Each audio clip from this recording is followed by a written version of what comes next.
C'est une bonne chose. Je préfère avoir des problèmes à composer mon groupe et mon équipe. Bon, même s'il y a 3 matchs dans la semaine et comme vous l'avez dit, il y a 8 matchs en l'espace d'un mois. Donc, je ne sais pas si on aura besoin de tout le monde. C'est peu probable, mais on aura besoin de plus de joueurs qu'habituellement. Et voilà, on ne jouera pas uniquement à 11 pour cette série de matchs. Donc, je suis plutôt satisfait de retrouver tout le monde et que tout le monde même s'il y a eu un peu de fatigue pour les internationaux sur la semaine, mais que tout le monde soit plutôt en bonne forme.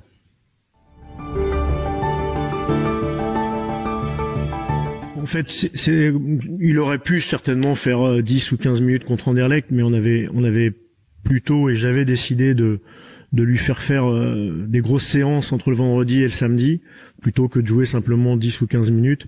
Donc il a fait de nouveau là une semaine très complète.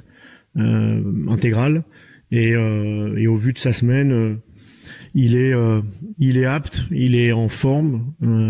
Alors après j'oublie pas qu'il a été arrêté pendant plusieurs semaines et donc évidemment je le prends en compte, comme je prends en compte le fait qu'on ait 3 matchs cette semaine assez rapprochés et que voilà, il y aura certainement des mouvements et notamment sur certains postes comme le poste ou les postes des joueurs offensifs. Pas changer nos principes et la volonté d'avoir un jeu porté vers l'avant, d'avoir la volonté de défendre en avançant. Évidemment, ça on va le conserver, mais là où je vous rejoins, c'est qu'en effet, on doit mieux gérer ces moments d'équilibre où le ballon on peut le perdre et on doit l'anticiper, on doit le lire pour pouvoir agir et de façon proactive et pas être en réaction parce que quand on l'a vu contre Lille, mais on l'a vu aussi contre Reims, face à de très très bons attaquants, et il y en a dans le championnat de France et il y en a aussi à Dijon. On est vite puni quand on n'a pas anticipé ces problèmes.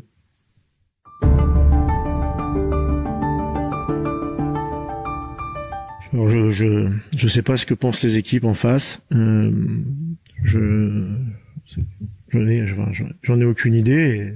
Et ce qui est sûr, c'est que on a fait des résultats qui sont globalement positifs et surtout des contenus en dehors du match de Lille qui était d'un bon niveau et souvent avec plus d'occasions, enfin pas souvent, les 7 autres matchs avec plus d'occasions que nos adversaires. Donc évidemment que même si on a un promu, les gens et les entraîneurs et les staffs analysent ce qu'on fait, mais notre statut pour moi il a pas changé et je pense que c'est quel que soit le résultat des 3 prochains matchs, de mon point de vue en tout cas, il ne changera pas et on gardera notre ligne de conduite. On doit rester ambitieux comme on l'a dit dans le jeu, mais aussi garder l'humilité d'un promu et puis l'humilité d'un club comme le nôtre.